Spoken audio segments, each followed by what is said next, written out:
여러분 반갑습니다. 저는 여기 청년의 출신이었고 지금 하나님께서 저를 필리핀으로 선교사로 섬기게 하시기 위하여서 여러 과정을 통하여서 지금은 12년 차 불소 선교사가 되었습니다. 먼저 하나님의 말씀을 나누고 또 이어서 저희 지역에 12년 동안에 하나님께서 행하셨던 선교 사역을 보고하도록 하겠습니다. 그 말씀의 그 배경은 잠깐 보겠습니다. 잠깐만요. 자, 나오나요?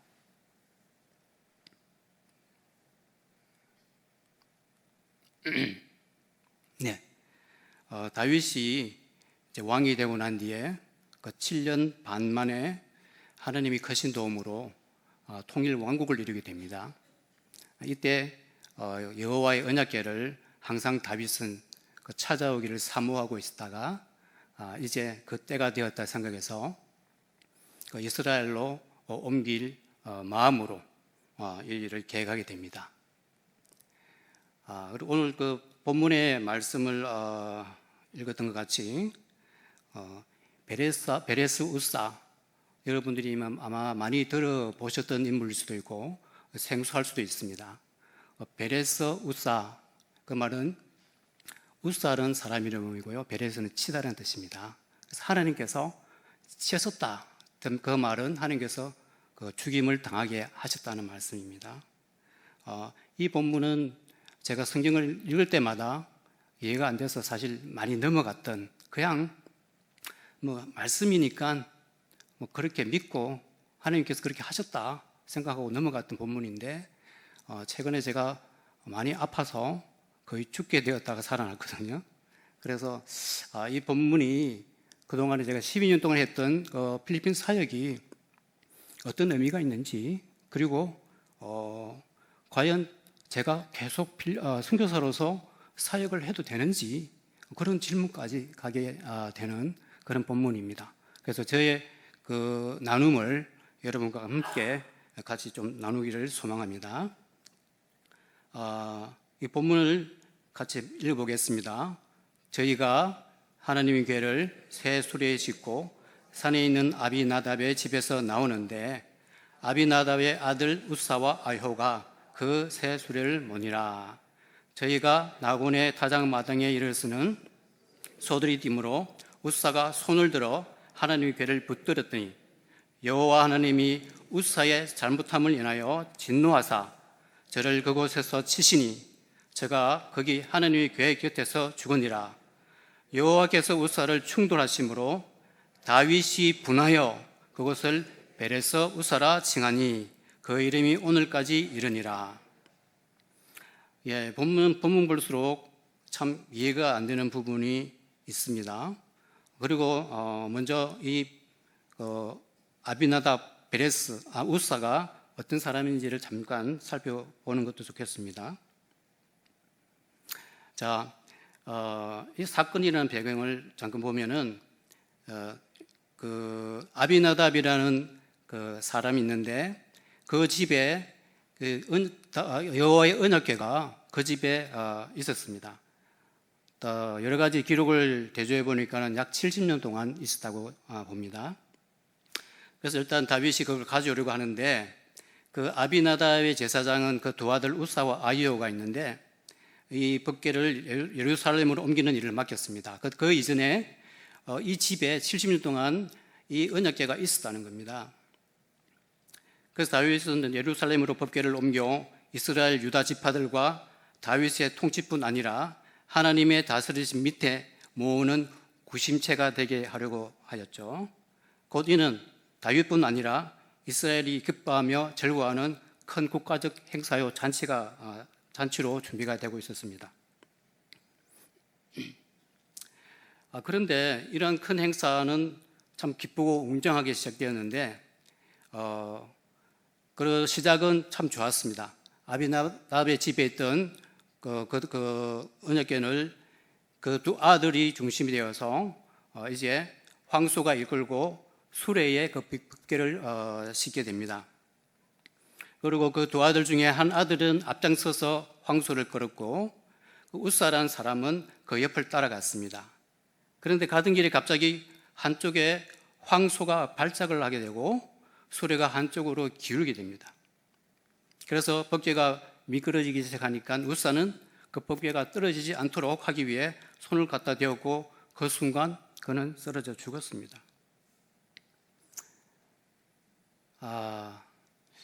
참 이해가 안 돼요, 그죠? 네, 일단 또 보겠습니다. 웃사가 왜 죽었을까요? 황소가 비틀거리자 법궤를 고정시키려고 손을 뻗은 행동이 과연 잘못된 것일까요? 아니면 그것은 본능적인 순발력이 아닐까요? 그리고 어쨌든 책임을 맡은 자니까 그것을 지키기 위해서 나온 책임감에서 나온 것은 또 아닐까요? 여러분이라면 어떻게 했을 것 같습니까? 이 상황에서 그냥 쓰러지는 걸 보고 있었을까요? 과연? 아마 여러분들 중에서 그렇게 가만히 있을 분은 한 명도 없으리라. 아니면은 무책임하신 분들은 그냥 지켜볼 수는 있겠죠. 하지만 오늘 수요 예배에 참석하시고 같이 예배를 드리신 여러분들은 정말 한 명도 빠짐없이 아마 어떤 행동을 했을 겁니다. 그죠? 하나님의 언약인데. 도대체 뭘 웃사가 잘못했습니까? 왜 죽었을까요? 자, 이것을 이해하기 위해서 여호와께 언약궤 이동 경로를 잠깐 살펴보겠습니다. 지금 아마 잘 안 보이실 것인데 여러분들이 보시는 편에서 저 보라색입니까? 무슨 색이죠? 파란색? 예, 녹색. 예, 녹색으로 해서 시작해서 쭉 돌아와서 이렇게 다시 또 돌아오게 됩니다. 먼저 길갈이라는 곳은 요단강을 건너서 여호수아 때 처음으로 장막을 세우고 그 성막 안에 언약궤가 있게 되죠. 그러다가 이후에 실로라는 곳에 더 중앙 쪽으로 이제 옮기게 됩니다. 이때 여러분들이 잘 아는 사무엘, 그죠? 사무엘이 거기서 자면서 하나님의 음성을 듣게 됩니다. 그때 함께한 제사장이 엘로란 제사장입니다. 여기서 일단 그 언약궤가 왜 거기에 있었는지를 알기 위해서 그 이후에 그 아벡이라는 곳에서 블레셋과 싸움을 하게 되는데 그때 전투에서 이 언약궤를 빼앗기게 됩니다. 그런데 이 언약궤를 빼앗기게 될 배경은 뭐냐면은 싸움에서 지고 난 뒤에 그 사람들이 그 실로에 가서 여호와께서 계시는 언약궤가 있으면 우리가 이긴다. 그러니까 이 언약궤를 가지고 가면은 질 수가 없다. 그래서 그 언약궤를 요청해서 언약궤를 가져가게 됩니다. 그러다가 전투에서 져서 빼앗기게 되는 거죠.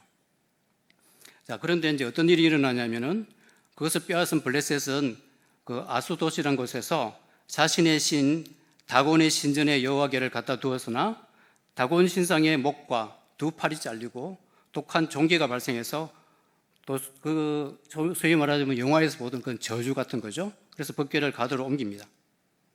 가드에 옮겼는데 거기서 또 여러 가지 환란이 있고 너무 어렵기 때문에 다시 에고론이라는 것으로 옮기게 됩니다. 그 에고론에서도 말을 하지 못할 정도의 극심한 고통을 겪고는 그 블레셋 백성들이 제발 여호와궤를 있던 곳으로 돌려보내자라고 이제 아우성을 치기 시작하죠. 예, 그런 어떤 상황이 되고 그 다음에 결국은 그래서 블레셋 사람 방백들과 제사장들 이런 사람들이 모여서 다시 이스라엘로 돌려보내자는 결정을 하게 되고요. 그래서 블레셋 방백들은 어떻게 돌려보내냐면은 비록 자기들은 이방인이지만은 자기들도 이 여호와 하나님이 어떠하신 분인지는 잘 알고 있었어요. 경외하고 있었습니다. 그래서 그냥 보내는 게 아니라 나름대로 자기들이 예를 차려서 소 2마리에 법궤를 실어서 벳세메스로 보냅니다. 그리고 또 그 과정에서 또 벳세메스 사람들이 법궤 안을 들여다보면서 또 70명이 또 죽어요. 그래서 그 법궤를 지금 이 본문에 나오는 기랏 아람으로 보내게 됩니다. 원래 이제 실로로 보내야 되는데 실로는 이미 전쟁을 해서 파괴되어서 결국 이제 이곳으로 보내게 되는 거죠. 그리고 이제 지금 우리가 왜 그 우사가 무엇을 잘못했는지를 알아보는 과정 속에 있습니다. 그 법궤의 행진 규례를 보면요, 민수기 4장 1절에서 나오는데, 행진할 때 아론과 그 아들들이 들어가서 증거궤를 덮고 또 가죽으로 덮고 이런 일들을 이제 아론과 그 아들들이 하게 됩니다. 그러고 난 뒤에 고핫 자손이 와서 그것을 매게 됩니다. 그리고 성물은 만지지 말게 됩니다. 만지면은 죽을까 하노라 해서, 그래서 결국은 이 언약궤는 고핫 자손이 매게 되어 있고, 고핫 자손 역시도 성소를 보아서도 안 될 거예요. 그렇게 규례가 지금 정해져 있습니다. 자, 그러면 우리가 약간 이제 예상을 할 수 있겠죠, 그죠? 그래서 하나님께서 이제 치시는데, 그 치심의 이제 그 원인이 조금 전에 읽었던 그런 규례에 따라서 그 규례를 어겼기 때문에 하나님께서 치신 겁니다. 자, 민수기 4장 11을 보면 법궤를 이동할 때는 레위 지파 중 고핫 자손이 매야 하고 성물을 만지면 죽는다고 하셨습니다.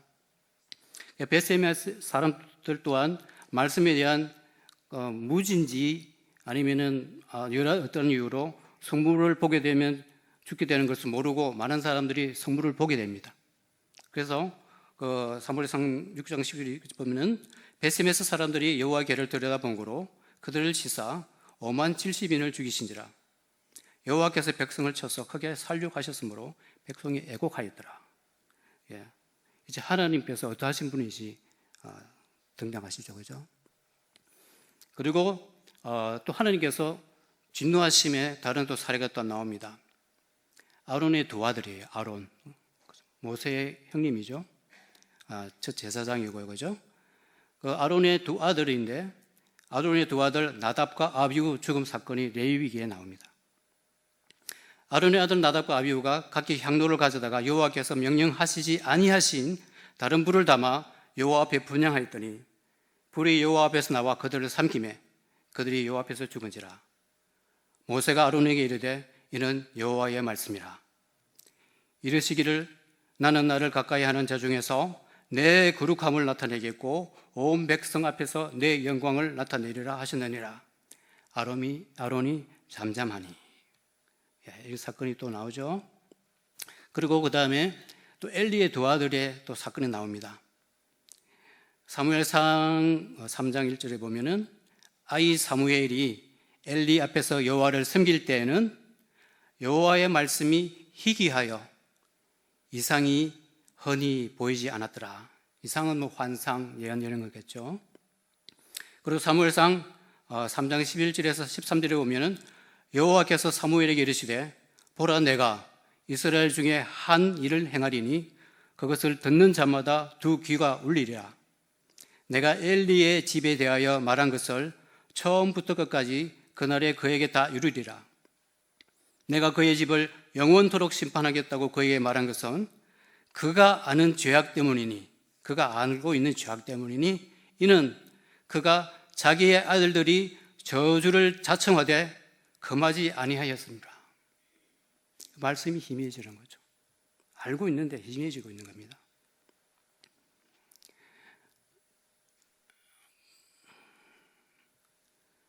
자, 다시 여호와께 언약궤로 돌아가겠습니다. 사무엘상 말씀에 말씀드렸지 블레셋과 아벡 전투에서 패함으로 인해서 4,000명가량이 죽임을 당합니다. 그 이스라엘 장로들에게 여호와에게 언약궤를 실로에서 우리에게로 가져다가 우리 중에 있게 하여 그것으로 우리를 우리 원수들의 손에서 구원하게 하자고 건의하여 실로에 사람을 보내어서 가져오게 됩니다. 그때 엘리 제사장이 두 아들 홈니와 비나스로 그 하나님께 언약궤를 보냅니다. 그런데 그때 또 다시 전투에 패하여서 이스라엘이 패하여 엎드려진 자가 앞에는 4,000명이지만 이제 3만 명이 됩니다. 이때 하나님의 궤는 빼앗겼고 엘리의 두 아들 홈니와 비나스는 죽임을 당하게 됩니다. 그리고 이 소식을 들은 엘리는 자기 의자에서 뒤로 넘어져 문 곁에서 목이 부러져 죽게 됩니다. 말씀의 희미함으로 인해서 일어난 일들입니다. 기한 열알이 사람들이 와서 여호와궤를 옮겨 산에 사는 아비나답의 집에 들여놓고 그 아들 엘리야사를 거룩히 구별하여 여호와궤를 지키게 하였더니, 처음에는 엘리야사를 구별하여서요. 여러분, 거룩이 뭡니까? 구별됨입니다. 구별됨. 우리가 아주 하얀 옷을 입었는데 거기에 뭐 하나만 묻어도 오죠. 우리 그 옷을 못 입게 되지 않습니까? 그 깨끗함, 그게 그 구별됨입니다. 하나님 빛과 어둠은 같이 할 수가 없습니다. 하나님은 온전하신 빛이시지 않습니까? 거룩함은 구별됨입니다. 처음에는 엘리야사를 구별하였는데 서서히 말씀이 희미해지는 거죠. 한 가지 생각나는 지금 여기는 없는데, 선악과도 똑같은 거 아니겠습니까? 그죠? 먹으면 죽을까 하노라. 거기서부터 시작된 겁니다. 사실 이 역사가. 처음 아비나답의 집안에 법궤가 놓일 때만 해도 엘리야사를 구별하여 잘 섬겼습니다. 그 집 사람들만이 아니고 모든 이스라엘 백성들이 잘 섬겼을 겁니다. 70년간 하나님의 법궤를 섬긴 아비나답의 집은 그 귀한 사명의 위대함을 차차 잃어버리게 되었죠. 유진 피터슨이라고 이분이 쓴 다윗 현실의 뿌리 박은 영성에서 우사가 죽은 이유를 이렇게 말하고 있습니다. 우사가 죽은 이유에 대해서 여러 가지 상상력을 동원해 설명을 시도해 왔지만 그중 반복해서 등장하는 한 가지 공통점이 있습니다. 그것은 주제넘게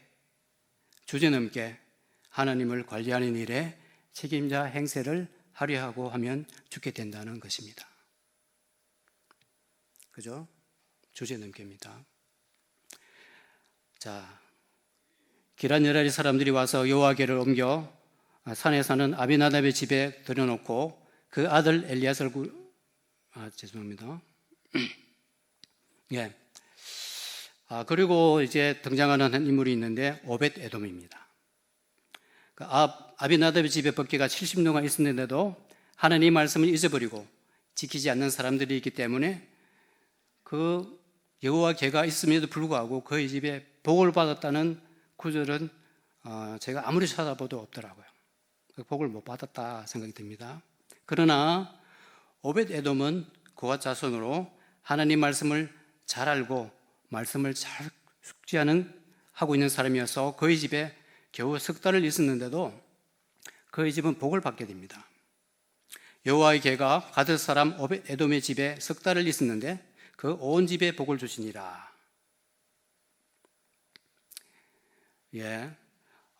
지금 두 사람이 나오죠. 우사와 오벳 에돔.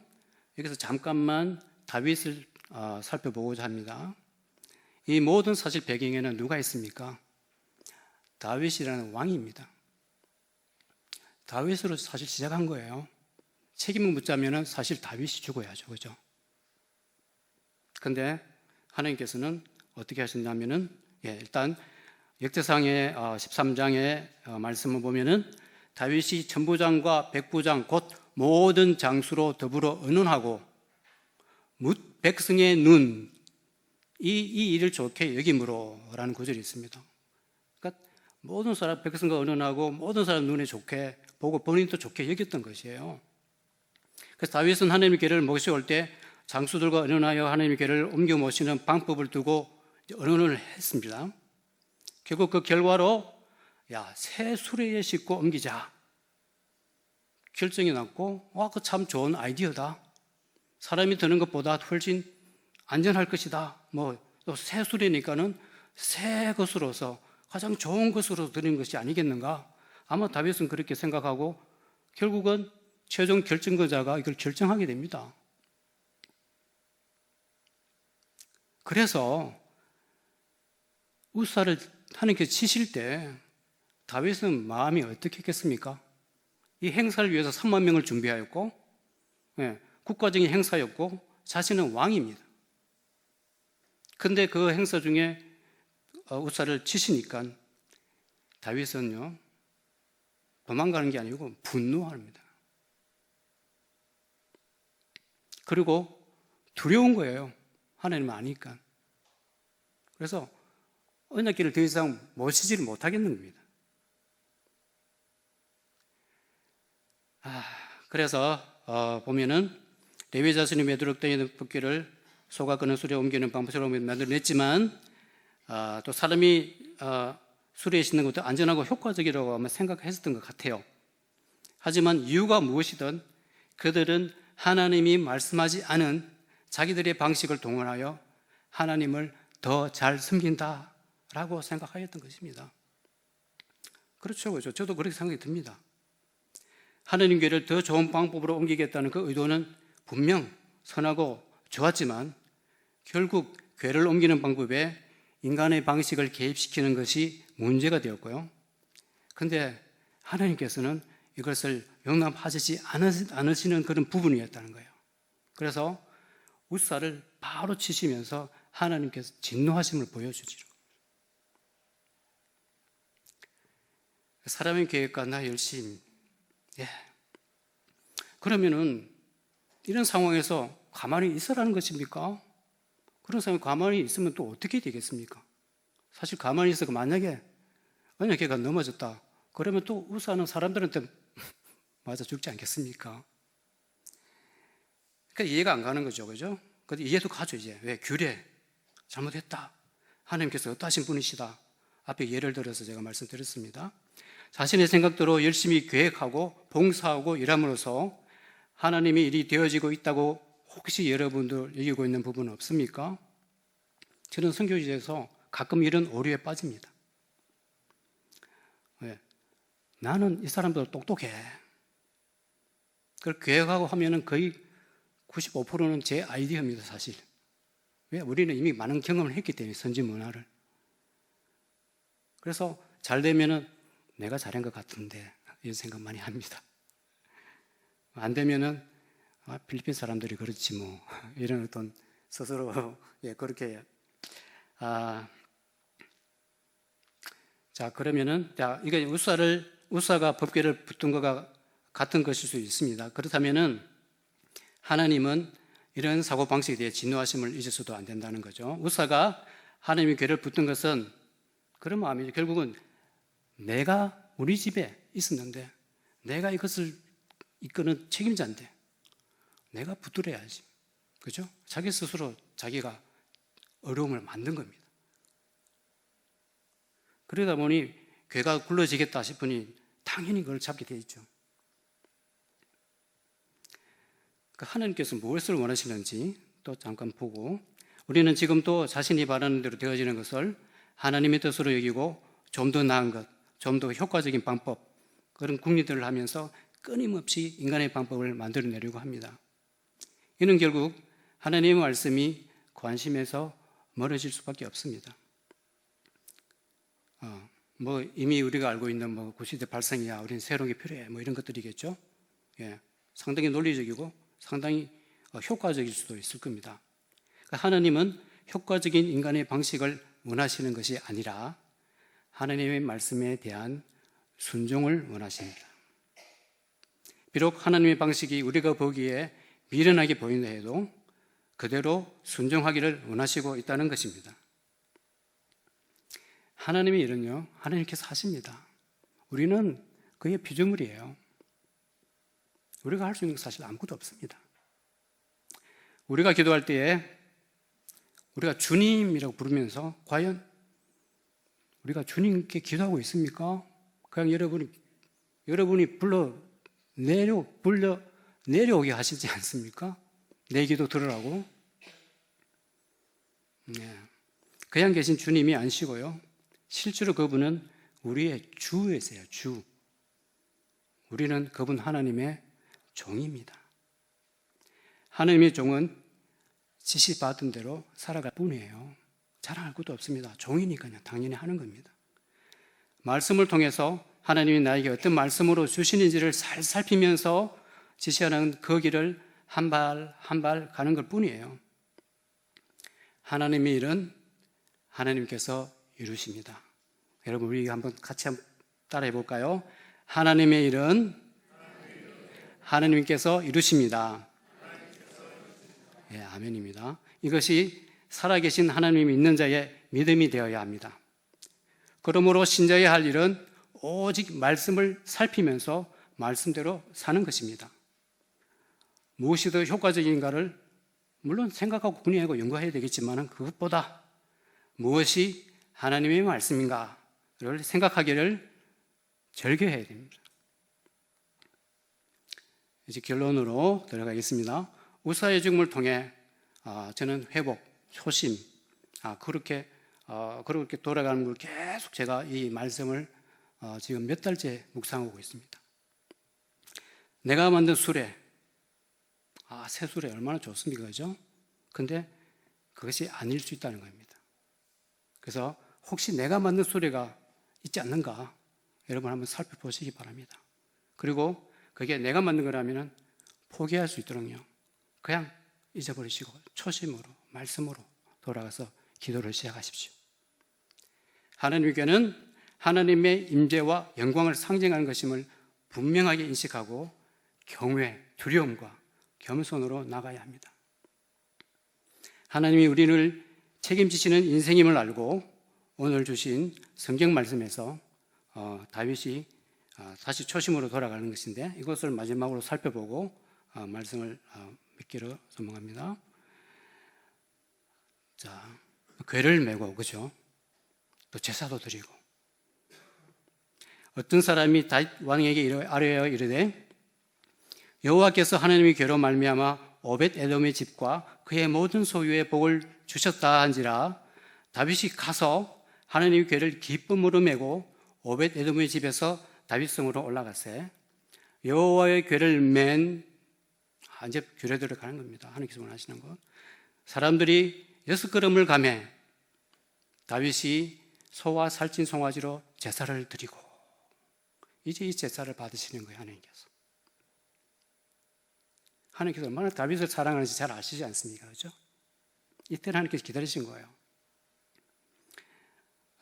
그리고 잠깐 그때 당시에 블레셋과 전투할 때에 여호와의 성막에서 언약궤를 가지고 나갈 때 하나님 그 마음이 어떻게 했을까요, 여러분? 저것들이 내가 있어야 할 곳을 모르고 전쟁에 나를 이용하기 위해서, 왜? 힘 있는 걸 아니까 나를 이용해서 나를 데리고 가고 전쟁에 이기려고 하는 거예요. 이미 그때 하나님께서는 쉽게 말해서 삐지신 거예요. 말하기 싫은 겁니다. 그래서 블레셋에서 사실은 하나님의 언약궤가 희롱을 당한 거예요. 하나님께서 치시는 거예요. 다윗은 내가 택한 자니까. 그래서 다시 제사를 받으시고, 이때 다윗은요 여호와 앞에서 힘을 다하여 춤을 추는데, 이것이 진정한 제사입니다, 여러분.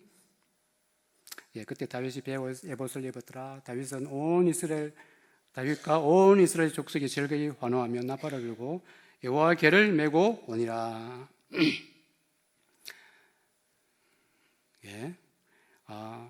저는 이러한 축제로 여러분과 제가 서로 초청하기를 소망합니다. 예수님 당시에 이것을 망각하고 열심을 낸 사람들이 누굽니까? 바리새인들입니다. 서기관들이고 제사장들입니다.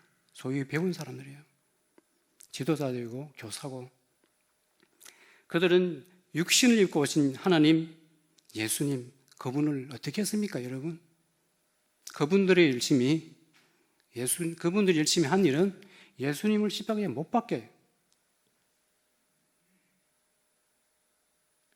그리고 그들에게 훈련받은 사도 바울이 사울일 때요, 어떤 일을 했습니까? 체포소입니다, 체포소. 예수 믿는 사람들 자기 동네에서 성이 안 차니까요, 다른 도시로 가서 좀 잡혀오달라고 그것을 해갖고 그것 위임장을 받고 잡으러 가다가 그 도상에서 예수님을 만난 거 아닙니까? 그러니까 우리의 열심, 우리의 지식들은요, 바리새인이요, 서기관이요, 그리고 사도 바울 이전에 사울이었습니다. 예수 믿는 자를 잡아 죽이는, 예수님을 십자가에 못 박아라 하는 그 사람이 이 사람들입니다, 여러분. 근데 그 사람들은요, 자기들의 사명인 걸 알고 정말 열심을 내었습니다. 목숨을 걸은 분도 있고요. 나는 누굴까? 나는 사울일까? 바울일까? 예수님이 제자인가요? 아니면 바리새인 서기관 제사장들인가요? 저는 가끔 이런 상황들 속에서 제가 만약에 제가 사실 소원했던 게 예수님 당시에 그 예수님과 같이 다니고 싶었었어요. 근데 지금 생각하면요, 제가 그 시대에 있지 않았던 것이 너무 다행이에요. 제 열심은요, 예수님 하루라도 빨리 십자가에 못 박는 것이었을 겁니다. 당시에 예수님은 이단 아닙니까? 그죠?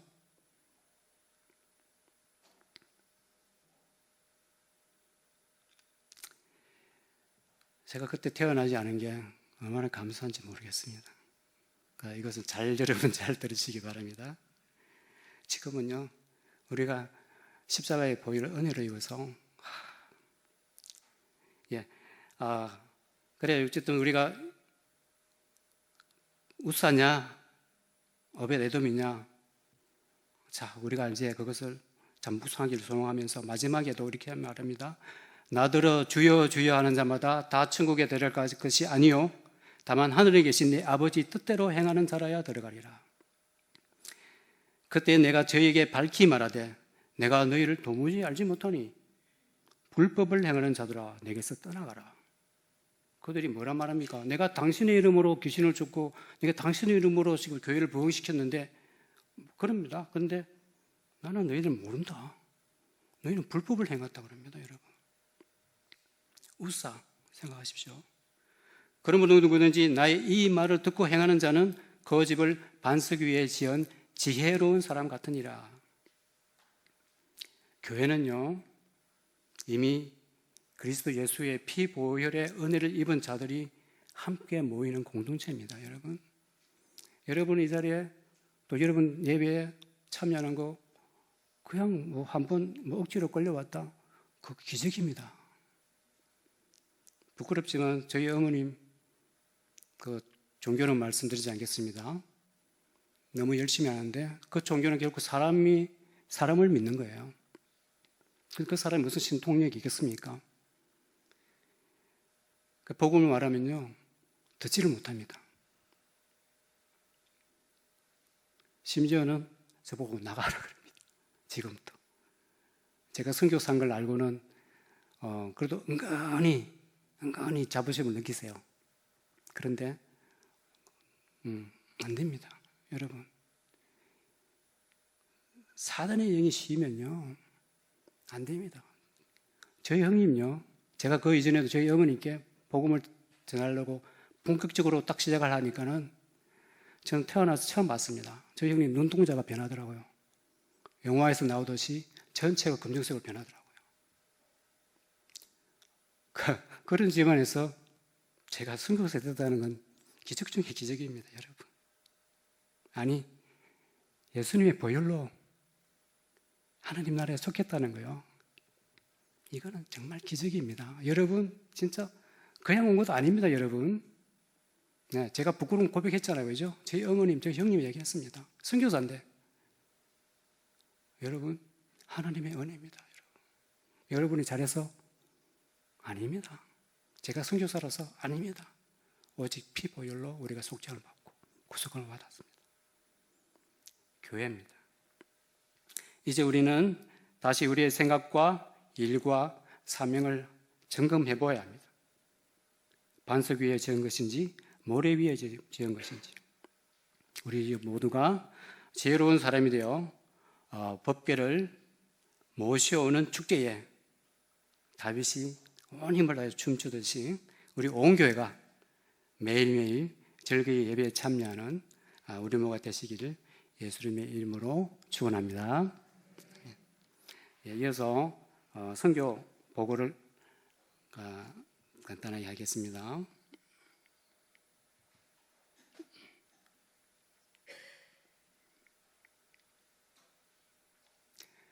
예, 저는 필리핀 그 남부 레이테 그 배로 세부로 가서요. 세부까지 비행기로 한 4시간 반 걸립니다. 다시 거기서 배를 타고 6시간을 또 들어갑니다. 그러면 저희 이제 섬 레이테에 도착하는데 거기서 다시 한 약 3시간 정도 또 차로 타고 가면은 이제 제 사역지가 나옵니다. 그래서 그냥 이동 시간 빼고요. 4시간 반, 10시간 반, 한 14시간, 15시간이 걸려야만 이제 사역지에 갈 수 있습니다. 그래서 잘 모르는 곳이기도 한데 어쨌든 제가 있는 곳은 레이테면서도 또 남부 레이테예요. 그러니까 필리핀은 크게 북부, 중부, 남부가 있는데 중부 쪽에서 가장 끝에 있습니다. 그래서 저희 지역을 이제 그래서 옮겨가게 되면은 이슬람 분들이 많이 사는 민다나오라는 섬이 있습니다. 저는 2012년에 선교 사역을 시작해서 2024년 현재까지 하고 있습니다. 그 주요 사역은 CDP라고 어린이 개발 사역을 10년 동안 하였고요. 그리고 그 공동체 마을이고 저 센터가 있습니다. 그리고 지금 준비하고 또 준비되어지고 있는 부분 중에 하나가 학교 사역을 준비하고 있습니다. 저희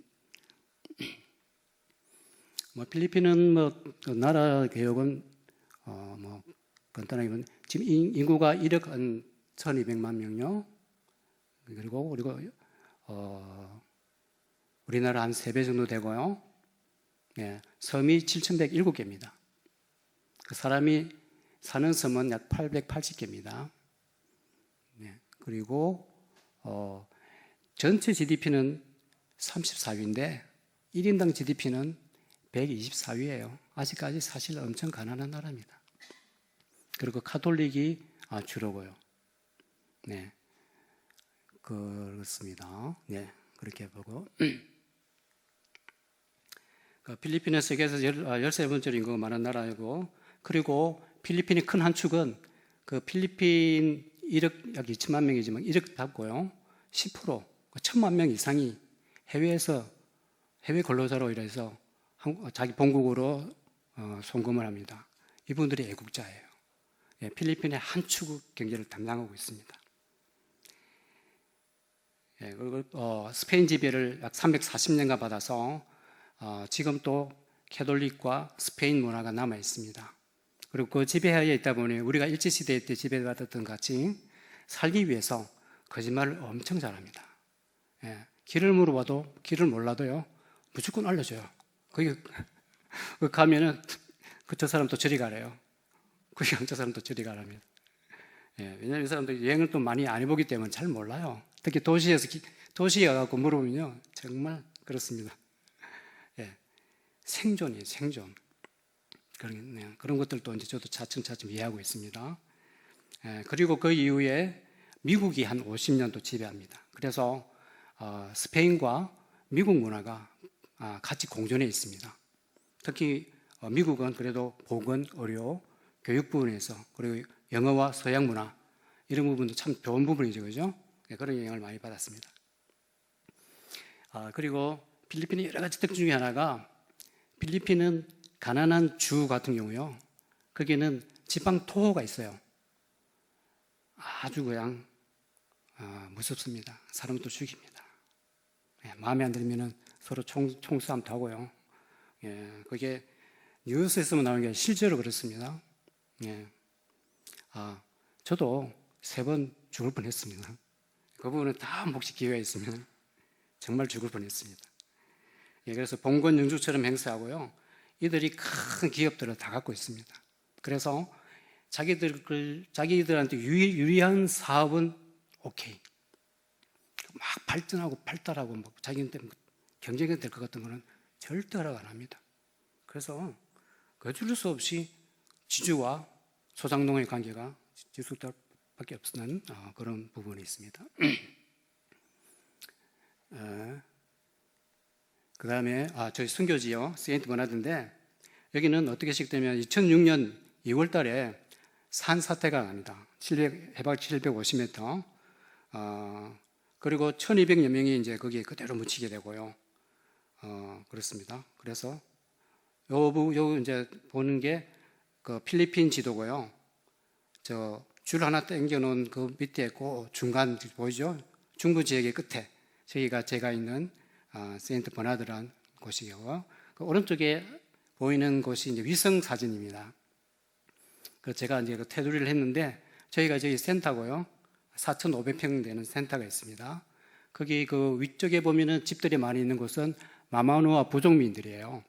그 크게 15유닛인데 한 유닛에 2채씩 있어요. 그러니까 30 가정이 살고 있습니다. 지금은 이제 1년 동안 살지 않는 사람은 쫓아냅니다. 다른 데 살 데가 있다는 거죠.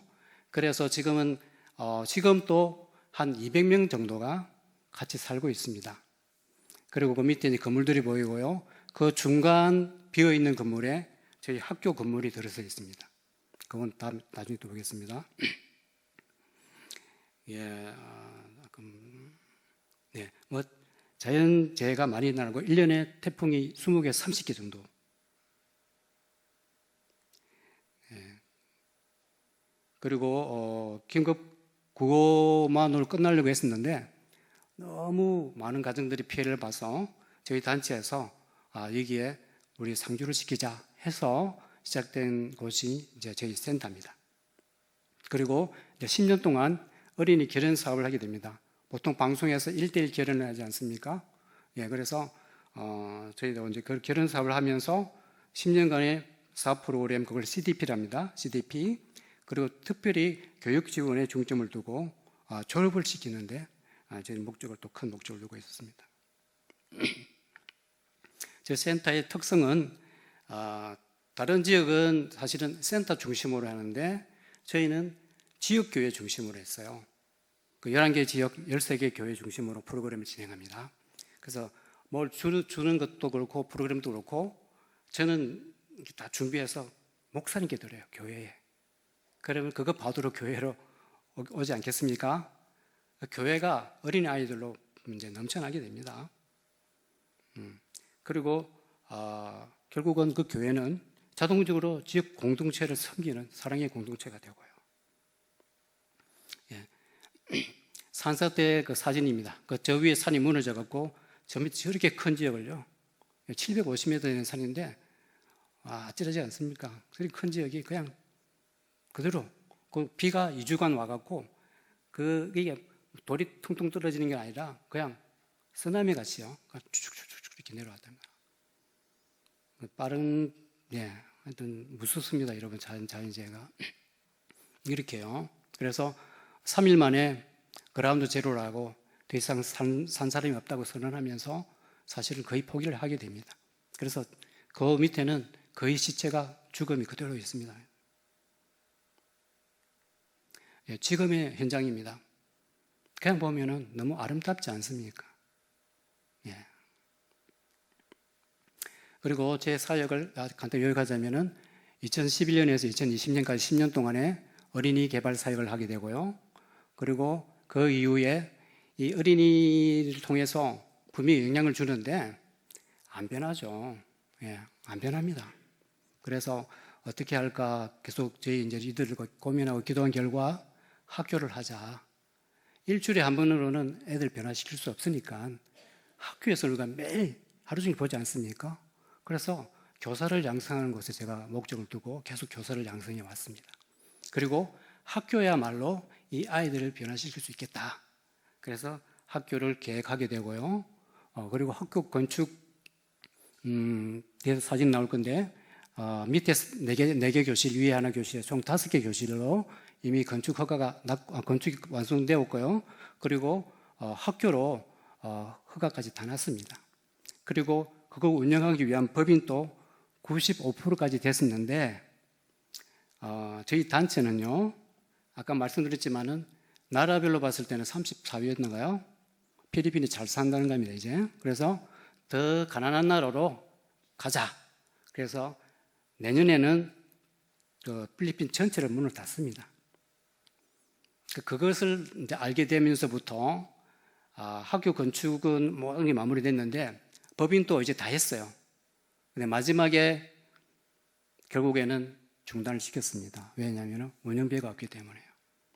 예. 그래서 원래 계획은 올해부터 학교 운영을 시작하기로 했는데 지금 그런 상태에서 있습니다. 이제 사진을 좀 같이 볼게요. 예, 저희가 저희 센터 안에 있는 교회의 초창기의 사진입니다. 지금은요, 말씀드렸지만은 지역교회로 많이 옮겨갔기 때문에 저희 교회 저렇게 모이지는 않습니다. 예, 그래서 혹시나 저희 지역에 오시는 분들 오해하지 마시기 바랍니다. 예, 그리고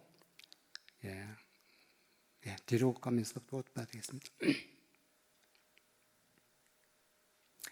예, 지역교회 중심의 협력 사역을 하고 있는데 CTP 아까 좀 말씀드린 CTP 사역 등을 통한 지역교회의 부흥, 그것이 제 목표였습니다.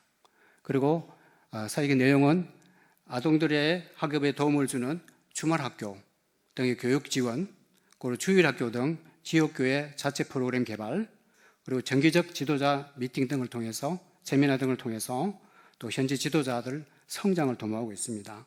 사실 이 부분도 엄청나게 중요한 부분입니다. 그리고 CTP 어린이 개발 사역은 저희가 가장 많이 했을 때는 608명까지 했습니다. 그러니까 처음에 제가 이 CTP 때문에 사실은 저희 단체를 함께 하기로 한 건데 1:1 결혼입니다. 그러면은 후원자 한 분과 저희 가정 한 곳에 한 가정에 한 명만 결혼이 가능하거든요. 그 말이면 만약에 500명이 결혼되어 있다. 그러면은 500가정이 결혼되어 있어요.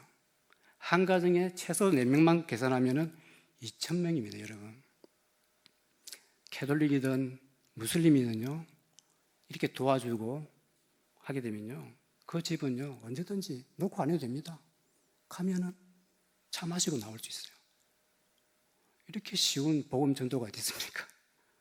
제가 이거다 싶어갖고 저희 단체라, 저희 단체를 택했을 때 저도 그런 선입견이 있었습니다. 국제 NGO거든요. 기아대책.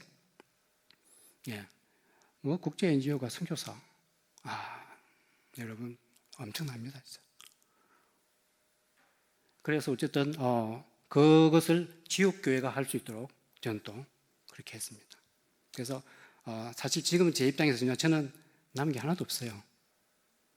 열한만 했지. 유명해졌죠. 근데 저는 아무것도 없습니다. 지역교회. 그 부분은 제가 지금 좀 사실 구해되는 부분이 있어요.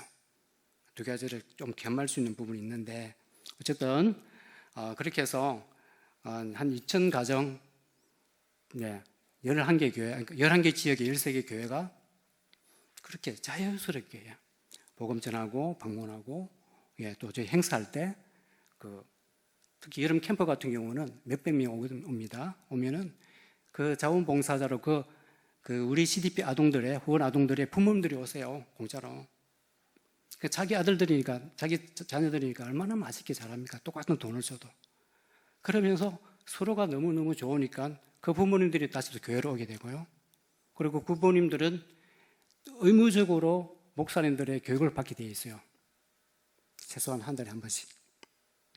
그래서 이 아동을 중심으로 이 전도 사업, 복음 사업은 너무너무 쉽고 잘할 수 있습니다. 그렇다고 아주 잘된 것은 사실 아니에요.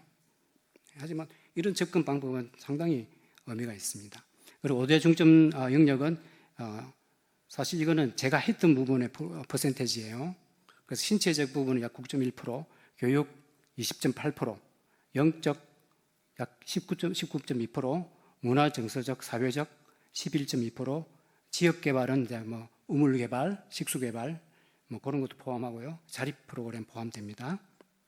19%고 그다음에 저희 스태프들 이렇게 해서 한 20% 들어갑니다. 어쨌든 아이들의 균형적인 성장을 도모하기 위해서 이 5가지 영역에서 저희 프로그램을 진행하였고요. 2020년 7월에 10년 프로그램 종료가 되었고 그 이후에 말씀드렸듯이 이제 학교를 준비하고 있었고요. 자, 그리고 아동들과 함께 그들의 부모님에게도 부모님 미팅을 통한 성경 공부, 또 자립을 위한 라이브리 후드 프로그램을 개발 등 지역 개발 프로그램도 실시하였습니다.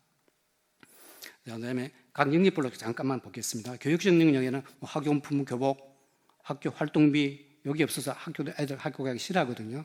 근데 그것도 엄청나게 도움이 됩니다. 아들. 장학금도 좀 주기도 하고요. 그래서 학교를 다니기 위한 필요한 용품들과 수업료 및 교육비를 지원해서 어떻게든 얘들이 학교를 졸업할 수 있도록 그렇게 지원했습니다. 그리고 주말학교를 통해서 주말학교를 하는데 애들 넘쳐나니까 공간 확장도 하고요. 없는 곳은 또 신축하기도 하고 해서 보충 수업을 하게 됩니다. 그래서 애들도 수준이 좋아지죠. 더 나은 환경을 제공하였고, 그리고 애들이 이렇게 도움을 받지만 이런 프로그램들로 인해서 자존감이 회복됩니다. 이 부분 참 중요한 것 같아요. 그리고 말씀드린 학업을 지속적으로 할 수 있는 것, 그리고 졸업. 그리고 주말학교는요, 저희 교사, 제가 갔을 때만 해도 사실은 똑똑한 교사들은요, 전부 다 캐톨릭입니다. 너무 그게 안타까워서, 그래서 우리도 어쩔 수 없었어요. 그리고 저희 지역에 지방, 옆 동네죠, 사실은. 그 지방 공교가인데, SLSU라고 저 레이대 주립대학교가 있어요. 남부 레이 주립대학교. 거기와 협력을 해갖고요. 거기 교수들, 그리고 거기에 우수한 학생들 보내달라고 그랬습니다. 그냥 보내지 마라. 그래서 사실 이 아이들은 제일 양질의 주말학교 수업을 받았습니다. 공부 잘하는 애들은요, 엄청 도움을 많이 받았고요. 그래서 약 40명 정도의 자원봉사자를 보내주고요. 저희들은 최소한 차비, 그리고 과자 삶을 정도, 그 정도만 줍니다. 다른 사례는 안 합니다. 그리고 이제 계속 말씀드리지만은, 저희 학교에 초등학교는 많은데, 저희가 고등학교지만 사실 중고등학교예요. 중고등학교인데 이 숫자가 부족합니다.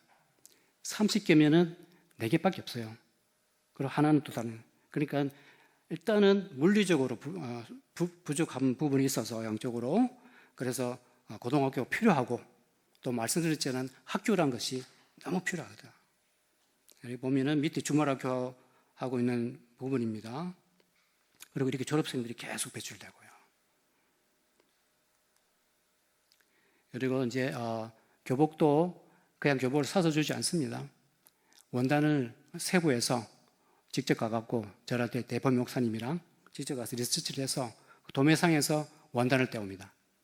그리고 그걸 가져와서 너무 가난하니까요, 이 라이브리후드입니다. 재봉할 수 있는 사람한테 일감을 줘요. 예. 그리고 똑같이 적은 비용으로 가장 좋은 교복을 만듭니다. 왜? 우리 아이가 입을 거니까. 그리고 이제 애들은 고등학교 졸업하고 대학 가는 애들 장학금 주기도 하고요. 그리고 이제 학용품 같은 거, 이렇게 준비해서 저도 다 세부에서 저희도 직접 데려왔습니다. 처음에는 가까운 데 샀는데 너무 비싸더라고요. 그래서 더 좋은 것 더 싸게 해서 직접 세부에서 받아 이렇게 했습니다. 아까 말씀드렸지만은 이런 프로그램이 교회에서 하기 때문에 교회로 애들이 모이게 돼 있습니다. 그래서 애들이랑 같이 주말학교도 하고 또 교회 프로그램도 하기도 하고요. 그럼 얘들이 주일날 옵니다. 많은 애들이. 그래서 주일 어린애들 부흥이 계속 있게 되고요. 그리고 저희도 여러 가지 생일 파티도 하지만 특별히 합창단을 했는데 이 합창단이 참 많은 또 역할을 하게 됩니다. 그리고 여기는 또 이렇게 소고 북치는 그런 것도 자기들 해서 또 이런 것도 하기도 되고요. 그리고 이런 프로그램을 통해서 배웠던 아이들이 기타 교실, 여러 가지 교회에서 필요한 것들, 드럼 교실 이렇게 해서 지금은 각 교회마다 찬양팀, 악기 연주하는 팀들은 뭐라면 세션이라는 세션, 다 우리 애들이 우리를 통해서 지금 교회가 다 이제 자기들이 다 이렇게 할 수 있습니다. 그리고 이제 소풍도 가고요. 그리고 이 애들이 특별히 제가 관심을 둔 것 중에 하나가 애들이 본 게 없으니까요, 꿈이 없는 거예요. 그래서 세부로 데리고 갑니다. 각 지역별로 한 명씩 목사님 추천을 받아갖고 저기 있는 애들은 우리 지역에 제일 똑똑한 애들이에요. 그래서 그 터미널 영화도 보여줍니다. 세부 가면은 3D입니까? 그때는 저도 같이 봅니다. 그렇게 하고 그다음에 유적지도 가기도 하고요. 그리고 제일 밑에 그 보면은 여러분 혹시 아시는지 모르겠지만 세부 한인교회입니다. 저희가 세부 왔다 갔다 들어오면서 목사님께 인사드리고, 그리고 저 특송 또 이렇게 해서 같이 인사드렸던 순간입니다. 그리고 이제 신체적인 주로 이제 먹는 거죠. 애들 먹어야 되니까. 그리고 프로그램, 이런 캠프, 체육대회, 이런 걸 하게 됩니다. 그리고 치과, 아이들 여기 치과, 그리고 애들 포경술도 해줍니다. 이런 부분도 애들한테는 귀하죠. 그리고 영적인 부분에서는 예배 드리는 장면이고요. 그리고 저게 이제 침례, 침례인데 목사님이 주관하고요. 저도 항상 같이 합니다. 같이 해서 침례를 드리게 되면은 참 느낌 좀 다르더라고요. 침례를 하니까.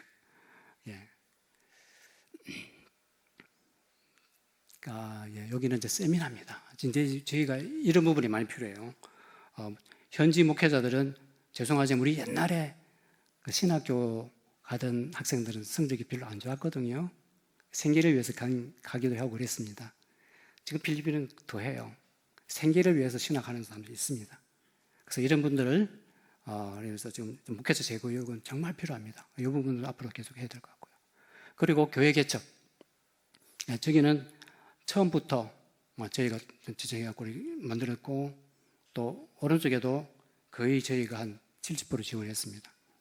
그래서 그 작은 교회는 또 목회자 문제가 있어서 좀 그렇고, 저 한 교회는 한 5배 성장했습니다.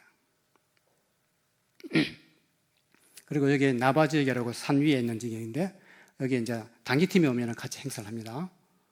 그리고 그 지역은 단기팀의 효과가 상당히 큽니다. 여러분 나중에 고등부들 좀 보내주십시오.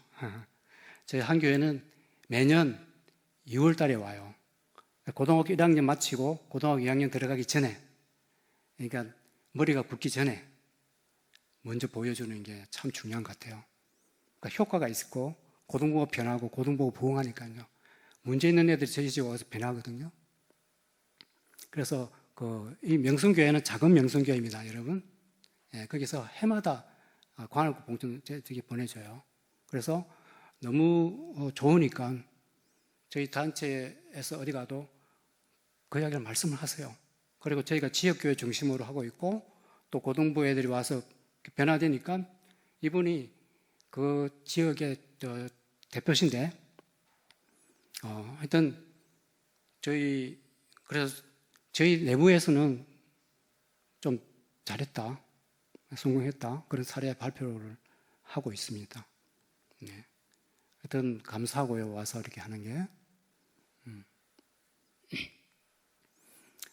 여기 봉사하는 장면입니다. 와서 쉼터도 만들기도 하고요. 이렇게 여러 가지 합니다. 그리고 이거는 현지 목사님들 보고 그래프를 그려라 그랬어요. 제가 안 그리고. 그러니까는 그 나바라는 지역은 사실 한 4년, 5년밖에 안 됐는데 확실히 한 5년 정도가 제일 효과 있는 것 같아요. 급속도로 성장을 합니다. 그리고 그 오른쪽에 있는 거는 처음부터 시작했는데 쭉 부흥하다가, 그죠? 경제적, 물질적 부분이 줄어들면서 서서히 감소하고 있지만 그래도 어느 정도 이렇게 부흥하고 있는 그래프입니다. 그리고 이제 그 공용 화장실을 만들기도 합니다. 저기는 무허가 지역이라서 정부에서 화장실을 지어줄 수가 없어요. 근데 우리 같은 이제 NGO가 저걸 하게 되면은 적극적으로 밀어줍니다. 그리고 저거 만들 때도 그 보면 어린애들 보이죠, 그죠? 마을 축제입니다. 자기들이 자기 화장실 만드는 거예요. 그리고 만들고 난 뒤에는 거기 시장, 부시장, 그 다음에 그런 사람들 다 초청해서 저희가 예배드립니다.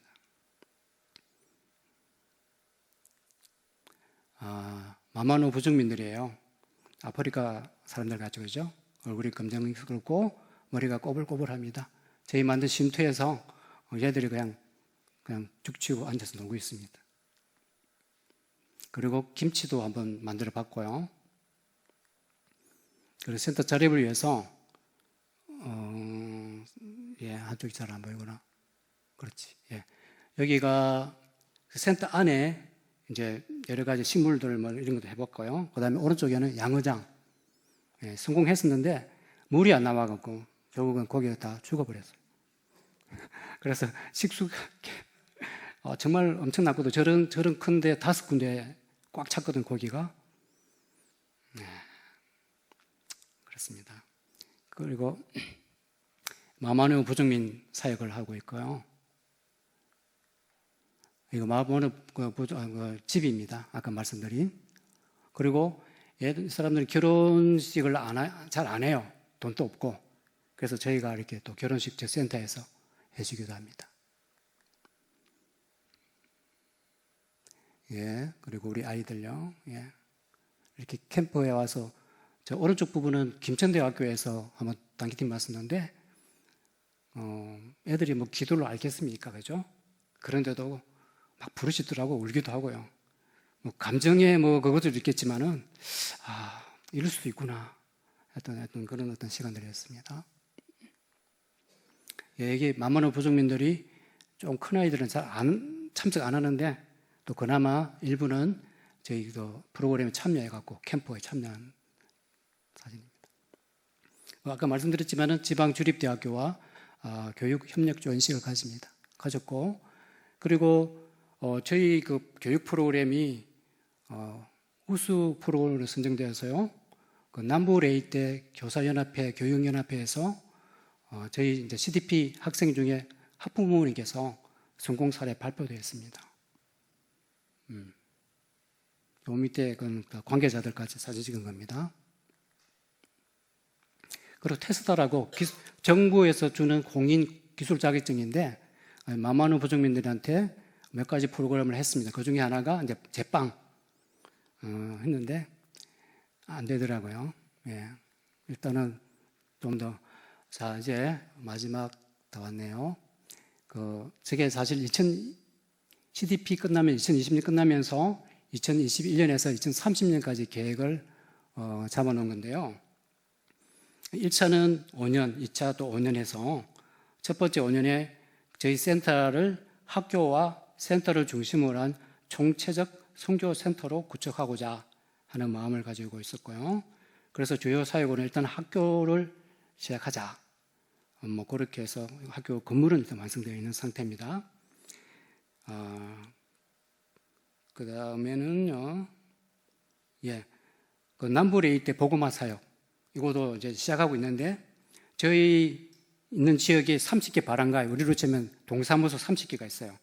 거기를 돌아가면서 지금 보고마 사역을 하고 있는데 이게 이제 저희 지금 도시를 떠나서 남부레이대까지 치고 올라갈 생각입니다. 그래서 북쪽에 딱골로번에 계시는 선교사님께서는 치고 내려와라. 나는 치고 올라갈게. 그랬는데 그분은 내려올 생각이 없으시더라고요. 그러면 저한테는 기회죠. 뭐 레이대 전체를 한번 욕심내볼 수도 있겠죠. 이런 선한 여심은 괜찮지 않을까요? 예, 그렇습니다. 그래서 주로 이미 진행되고 있는 것들은 사립학교 건물은 완성되었고, 그리고 뭐 여러 가지 좀 연구장 부지겠지만 체육관이 없어요. 뭐 그런 부분도 뭐 앞으로 또 생각은 하고 있고, 제자훈련 당연히 해야 되고요. 마을 전도 프로그램 강화, 그리고 또 지금 현재 성경의 보이네라고 마닐라에서 오시는 분이 계세요. 벌써 지금 2번째 했는데 앞으로 그런 외부에서 목회자 재교육, 리더 교육을 할 수 있는 그런 프로그램들을 지속적으로 할 생각입니다. 그리고 예. 그 다음에 2차는 2026년, 2030년인데 사실은 교회가 아이들은 부흥은 할 수 있어도 어른들이 너무 가난해요. 그래서 키워놓은 청년들이 다 나가버리더라고요. 그 순간에 이제 어떡하냐 했는데 시간이 지나니까는 다시 들어옵니다. 돈을 벌든 안 벌든. 그런데 재밌는 거는요, 여자아이들이 나가서 돌아오는 경우는요, 거의 90%는 돈은 못 벌고 애기만 갖고 오면 애기. 그 얘들은 이상한 게 있어요. 아무리 뭐 못해도 애기만 생기면요, 그때부터는 막 큰 소리 칩니다. 네, 우리랑 그 어떤 성윤리라고 합니까? 그런 부분들이 너무 달라요. 그리고 부끄러다기보다는 사실인데 저희가 가장 성공했던 케이스 4명이 있어요. 더 있지만은 우리 비서, 지금 선생님이 돼갖고 이미 저희 센터 옆에 벌써 교관 선생님 자리까지 올라와 있습니다. 근데 이 친구도 이미 아기를 먼저 낳고 결혼을 했어요. 그 다음에 우리 여기 지금 나와 있는데 또 가장 똑똑했던 여자아이가 있어요. 얘가 대학 졸업하자마자, 대학 졸업하기 전에 이미 정부에서 돈을 받고 장학금을 받고 했기 때문에 얘는 교사가 돼도요, 보통 교사가 되면은 빠르면 3년, 보통 5년, 10년 걸려도 잘 안 되거든요, 자리가. 근데 얘는 졸업하기도 전에 이미 정해졌어요. 그래서 벌써 연수를 받고 바로 선생님 됐습니다. 얘도 애기 먼저 낳고 결혼했어요. 그리고 또 그 다음 똑똑한 애가 있는데 얘는 설계 쪽인데 정말 똑똑합니다. 영어도 너무 잘하고요. 얘도 최근에 이번에 들어가서 보니까는 이미 애가 있더라고요, 또. 참. 근데 얘가 이제 우리 시청에 또 취직했어요. 그리고 지금 현재 있는 비서, 얘도 뭐 똑같습니다. 그런 문화가 있어요. 이런 것들을 바꾸기 위해서는요, 정말 학교 계속적으로 교육할 수 있는 그런 부분들이 필요하다 생각이 듭니다. 이게 저희 학교 건물입니다. 그래서 밑에 4개 교실, 위에 하나 교실. 원래는 8개까지 하려고 그랬는데 땅이 다 돌 땅이다 보니까 저기 최선이었습니다. 지금 저기 완성되어 있고, 말씀드렸듯이 건축은 다 허가 다 받았습니다. 이제 마지막 기도 제목. 크게 센터의 제도약, CDP 종료 이후 지속적인 사역 연계, 그리고 센터의 모든 체질 개선, 저를 포함한 리더, 교회, 그리고 사역, 그리고 저희 센터 번화 지역의 말씀과 기도의 부흥, 너무 빤한 거지만 그렇습니다. 그리고 저 개인의 가장 취약점 중 하나가 제가 현재를 아직 못해요. 영어도 너무 늦게 갔기 때문에 생존 영어면 생존 영어, 알아들어주는 영어, 알아들을 만큼 하는 영어. 나이가 들수록 어렵더라고요. 여러분 빨리 선교사 되십시오. 빨리 가십시오. 그리고 언어 정말 중요합니다. 그리고 청년 리더 양성을 위한 프로그램, 그리고 만만한 부족민. 교사는 제가 개별적으로 지원하고 있는데 더 이상 어렵더라고요. 어쨌든 센터의 자립을 위한 또 실제 자립을 위한 파인애플, 작물, 코코넛, 양어장 이런 부분도 앞으로 계속 필요한 것 같고요. 특히 아까 말씀드렸지만 사립 중고등학교 건축은 완료되어 있지만 운영이 지금 멈추게 아직 시작이 안 된 상태죠. 저희는 중고등학교입니다. 6년. 그래서 모든 것들이 지속 가능해야 될 것이고요. 그 사역의 방향들을 잘 잡고 오늘 말씀 나눈 것 같이요. 향후 교육 및 영적 분야 등 자기 사역이 순탄할 수 있도록 기도드리고요. 그리고 제가 1분만 더 나누겠습니다. 사실 제가 한 2년 동안 계속 아팠어요. 그리고 작년 9월에 그래도 여러 가지 아픈 부분이 좀 나아서 사역지로 가려고 했는데 뜬금없이 별로 그렇게 다친 것도 아닌데 갑자기 허리에서 근육 튕기는 소리가 났는데 그날 밤에 응급실 실려가고요. 병원에서 2달 동안 울면서 지냈습니다. 너무 아파서. 그래서 병원에서는 수술하지 마라 그랬는데도 불구하고 너무 아프니까 제발 어느 한 부분이라도 수술해달라고. 그래서 제가 지금 척추에 10번, 11번은 세면으로 떼웠습니다. 여러분 진짜 세면으로 떼우는 줄은 몰랐어요. 근데 세면으로 떼웠어요.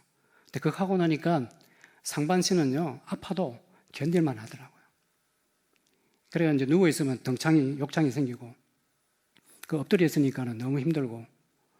그리고 그때는 제가 계속 그런 표현을 씁니다. 볼링공 2개를 올려놓은 것 같은 거예요. 그러니까 이래 움직여도 아프고 저래 움직여도 아프고요. 이래도 움직여도 아프고. 그러니까 누워서 옆으로 몸 트는데 30분 걸립니다. 30분. 조금 힘들어갖고 조금. 예. 밥이 오면요, 처음에는 약 1시간 반 후에 밥 먹습니다.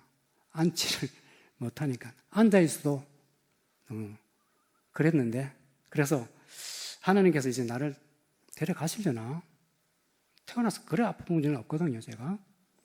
예, 그랬는데, 지금 기적적으로요, 제가 이렇게 걸을 수 있고, 오늘 가방도 들고 왔습니다. 여러분, 걷는 거 참 어림도 없었습니다.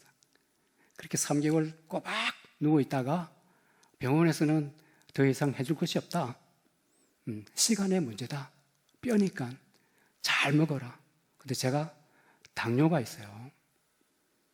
2년 전에 왔을 때 필리핀에서 당뇨를 쟀는데 에러가 나오더라고요. 필리핀은 600까지 나오거든요. 그러니까 이미 600을 넘어선 겁니다. 수치가. 한국에 들어와서 당뇨를 재니까는 에러가 나오더라고요. 한국은 500까지 재거든요.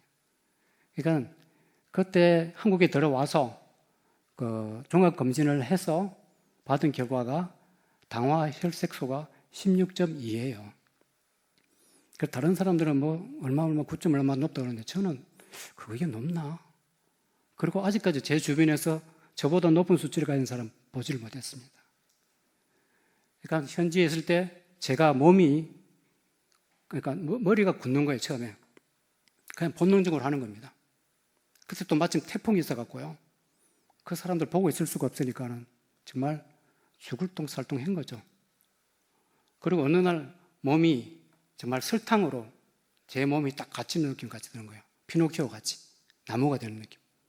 안 되겠다 싶어서 병원을 가갖고 하루만 링겔 맞고 나오자 했는데 그때 당뇨가 딱 되니까 에러가 나온 거예요. 그리고 그 들고 3일을 입원하고 나와서 한국 들어오기 위해서 백신을 안 맞았거든요.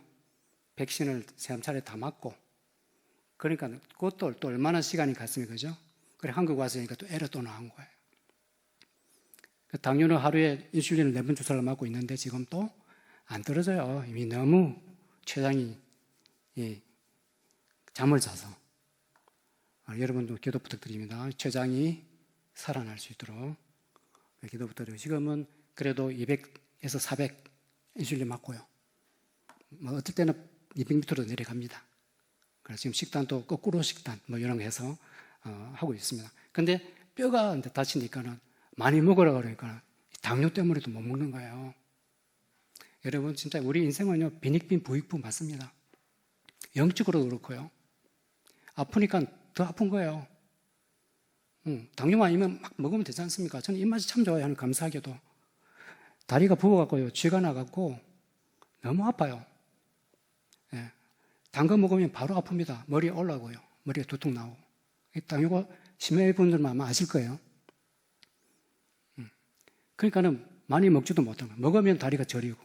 물도 저리죠. 더 저리죠. 예. 머리 아프고요. 저는 그게 두통인 줄 알았는데 그게 아닙니다. 그게 당뇨더라고요. 그러니까 지금 그래서 당뇨와 실험 중에 있습니다. 뼈는 기적적으로 하나님께서 저를 살려주셨어요. 그래서 저는 그 감히 그 야곱의 환도뼈 생각합니다. 제가 그냥 툭 했는데 못 일어났거든요. 아마 하나님께서 환도뼈 찌셨을 때 그랬었지 않았을까? 자기가 버티려고 했는데. 예. 그래서 하나님께서 저를 다시 살리셔서 새로운 제2의 방향을 설정할 수 있는 그런 기회를 주셨다. 그렇게 생각합니다. 죽을 뻔했다가 다시 살아왔습니다. 더 아픈 얘기도 너무 그렇지만 여러분 시간이 많이 가서 오늘 여기까지 나누도록 하겠습니다. 오랜 시간 들어주셔서 감사합니다.